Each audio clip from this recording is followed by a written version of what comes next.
really just can't believe that this happened when I was at work.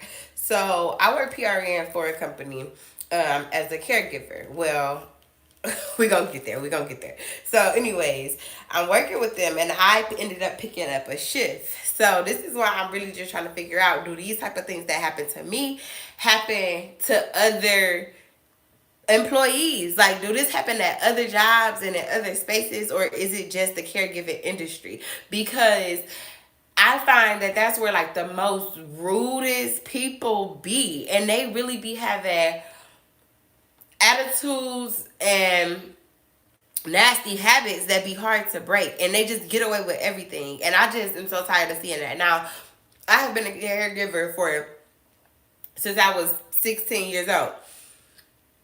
I stepped away from caregiving to work on my business full time. I had the privilege of not being able to go, or not having to go and work a 9 to 5 for a few years, right? And so throughout that time, like, I mean, when I moved to Houston, when I relocated or whatever, it was like, okay, I have to jump back into this. Like, I have to figure it out by any means necessary, whatever the case may be. And so I picked up a shift. Well, I picked up a job, rather, as a caregiver at a facility. And I'm not going to name the facility right now. But I picked up a shift at the beginning of the month. And while I'm working the shift, when I walk in, I had my shirt tucked in. Now, my scrub pants, when I wear scrubs, whether it's a full set of scrubs or a company shirt and scrubs, I always tuck it in.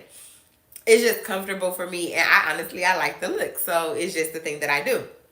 And so I did that, and now let me go back a little bit before I even get to that point, because this was crazy. Like, I really just cannot believe that this happened to me, and I cannot believe like that I had to really compose myself for the sake of like being a bigger person. And so prior to even going in, I ended up calling and letting them know that I was having my car trouble or whatever. And so they knew this. I ended up picking up the shift. I didn't, because I had already committed to the shift, I did not want to cancel it, or I didn't want to say like, oh, I'm just not going to come in or any of those things. So I decided to stay with my commitment. So I go to work. I couldn't take the freeway to work because I just didn't want to cause more damage to the car. And so I took the streets. It took me like an hour and a half to get there. It took me like an hour and a half to even get there to the job site, right? So when I get all the way there to the job, I walk in and I'm going back. I have the shirt tucked inside of my scrubs. When I get inside of the place, the very first thing that this lady says to me is the first thing that this lady says to me is, "You look retarded." And I was like, what? Like, but that wasn't my response. Like, in my head, I'm just like, did this really just say this to me? So she like, "You look retarded. Why you got that tucked in?" And so sternly, I just said, "Don't start with me this morning." And I continue. I went on the floor and I worked my shift. Now, while being on the floor and working my shift, she sends me a text message and she's like, "Can you exactly?" She like, like that's what I'm saying. Like, what? That's really how I felt, and I just felt like this cannot be. Now, let me go back a little bit, because this was not my first encounter with them, but this was the first time that they took it that far. And I had to like just tell myself that this had to be because I did not check the first few situations. Like, there's been times where there was these like small power struggles, and I knew that. Now, I know that I am an assertive person. I'm a person who just like, I communicate what's on my mind. Like, I'm very direct. Like, I need to, I'm stern in my actions. Like, so it's like, we had moments prior where there were power struggles. So when I walked into that office and she called me retarded, or she told me that I looked retarded, my insides just dropped because I just wanted to go off. But anyways, I go and I work the floor. While I'm on the floor working, she sends me a text message and she's like, "Do you she like, can you are you available on Sunday?" She's like, "Are you available on Sunday?" And I'm like, I didn't respond to it. Now, mind you, I'm still feeling a way about you calling me retarded, but I'm working my shift. I'm polite. I'm doing what I need to do. All of those things. That was cute. You threw me off. Oh my God. Oh my God. Thank you. Thank you. Thank you. Who was that? One and only Gabriella and Parksha. That was definitely cute. That was funny. That threw me off. So okay, back to like why I cannot believe this thing's happened to me at work. Cause the story get crazier. Like there's more to it. And so I go work the floor and everything. And when I come back, when she texts me on the floor, she's asking me like, can you work on Sunday? Are you available to work on Sunday? So I didn't respond. And she asked me was I available at 8 a.m. So when I get into the office to go clock out, I worked my whole shift. I go in, I clock out. Hi Mir, how are you? Thank you for joining. And so when I go to clock out and everything, um she asked me again. She said it nastily. She like, so you don't know how to respond to a text message? And I just looked at her and I just responded again. I stayed polite.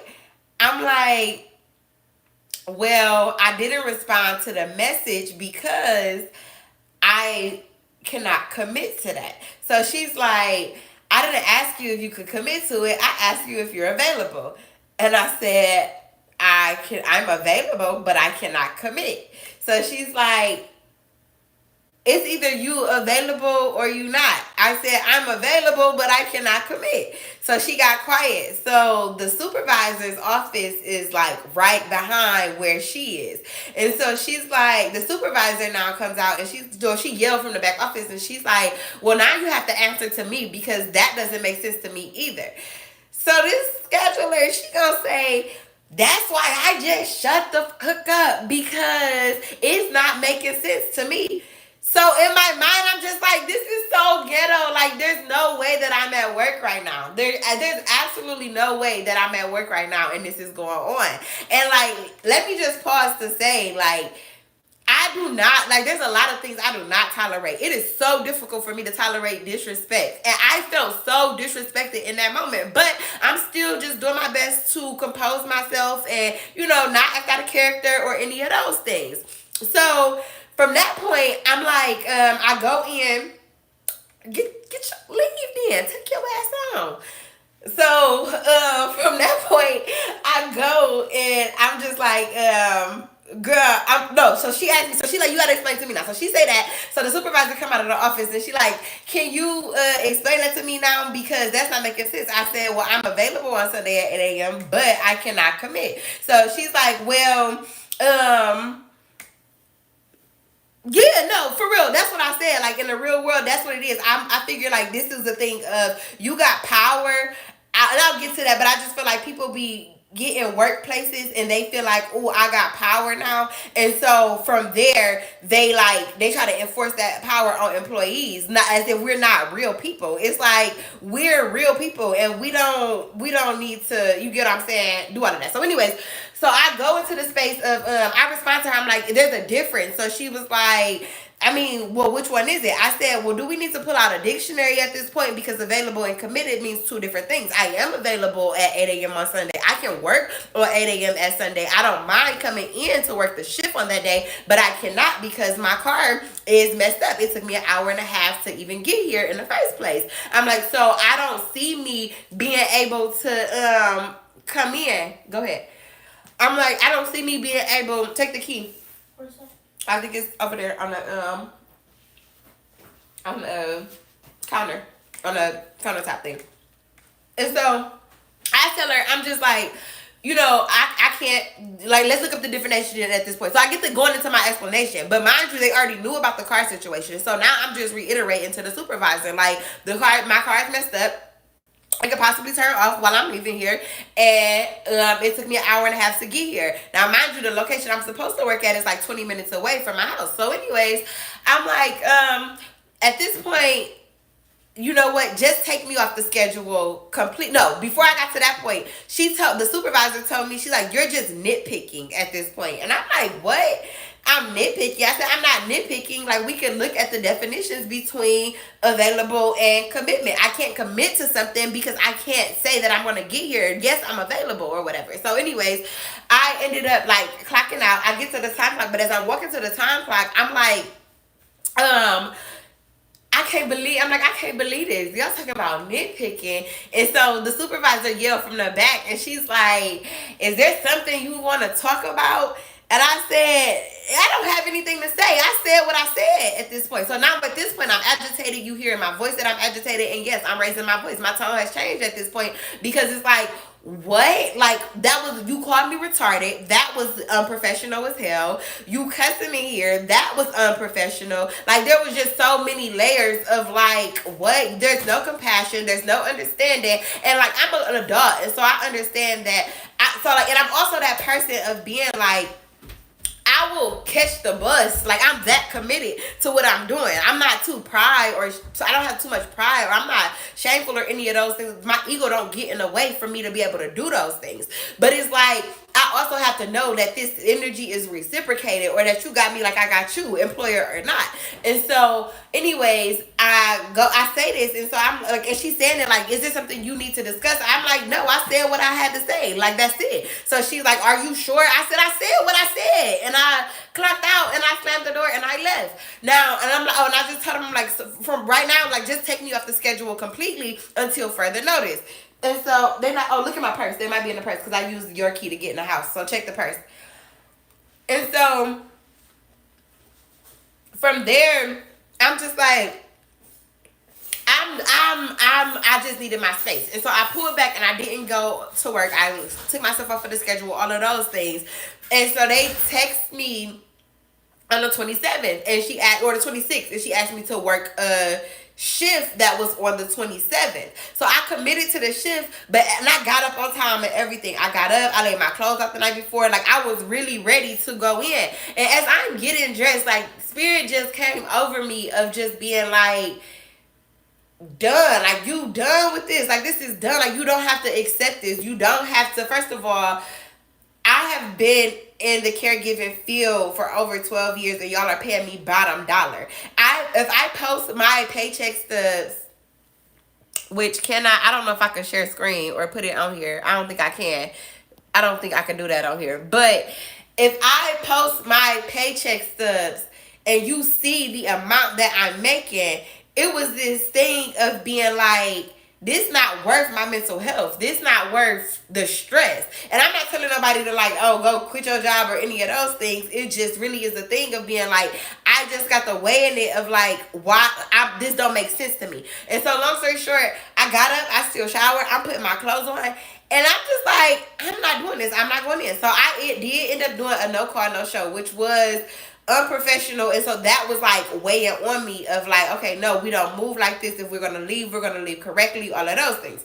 And so I sent the email, and my email said, well, before I sent the email, or as I was sending the email, she had the on-call scheduler, the same lady that called me retarded. She texted me and she's like, hey, I have these dates, specific dates available. Like, she give me the dates and everything. She's like, I have these dates available, and if you can you work on these days or whatever. And so I'm just like, no. I said, no, I cannot work on these days, and please do not contact me. Per our last conversation, I will not be returning, and this is a cease and desist. And I sent the email and I let them know. This was my email. I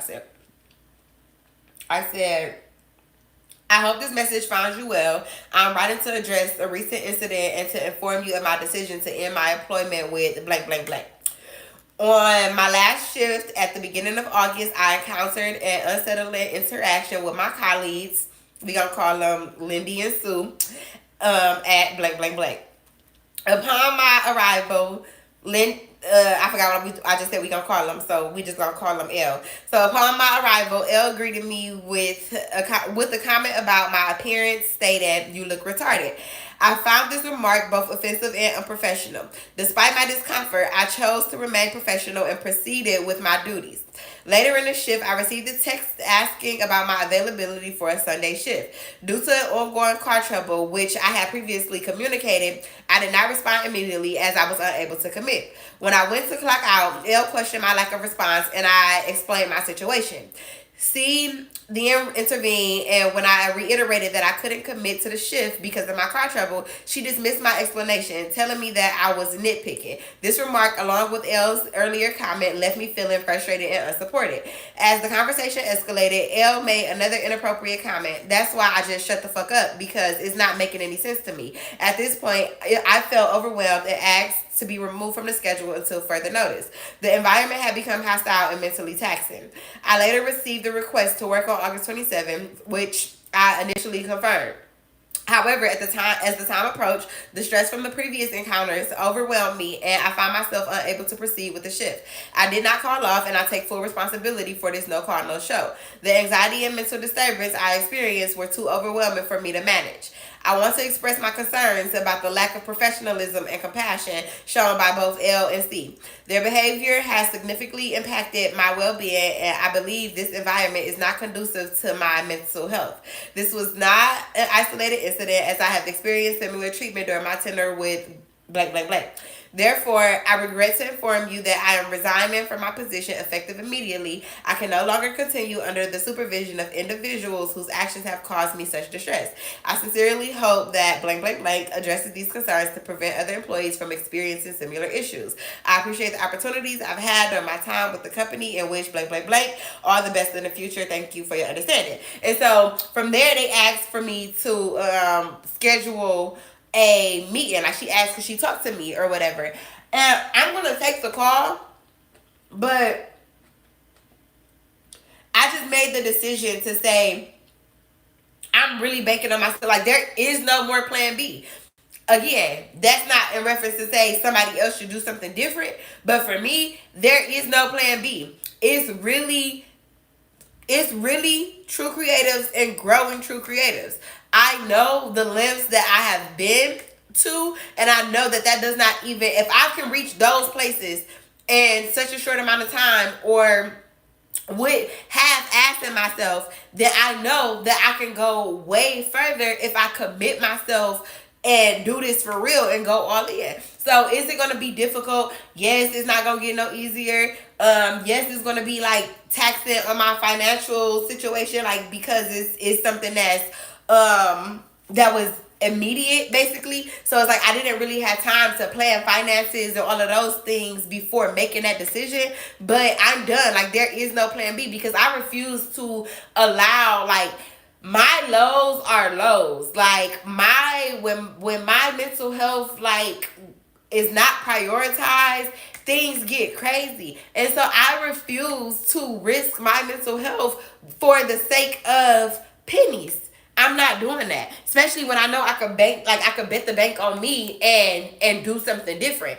So it's not even just in the space of, like, oh, being a full-time content creator, or like leaving your job to do this full-time, or any of those things. It's just like, I know my capabilities. I know where I'm great at. I know the value that I add to other people. And I am not at other businesses and entrepreneurs and nonprofits. So I'm not about to sit here and just let somebody disrespect me like that. I think that was very unprofessional. And I just be trying to figure out, like, do other people deal with that in their jobs or in their workspace? Like, how would you feel if you walked in and your boss or your scheduler told you that you retarded or you look retarded? Like, I think certain things is just off limits when it comes to the workspace. And somebody said it in the comments about, like, being scary outside of work. And I really be thinking that, like, a lot of people be weak. Like, they can't speak up for themselves at home, or they be having people husbands that's beating on them, or there's no authority. They don't have any authority at home. And so they get to work and they, like, want to,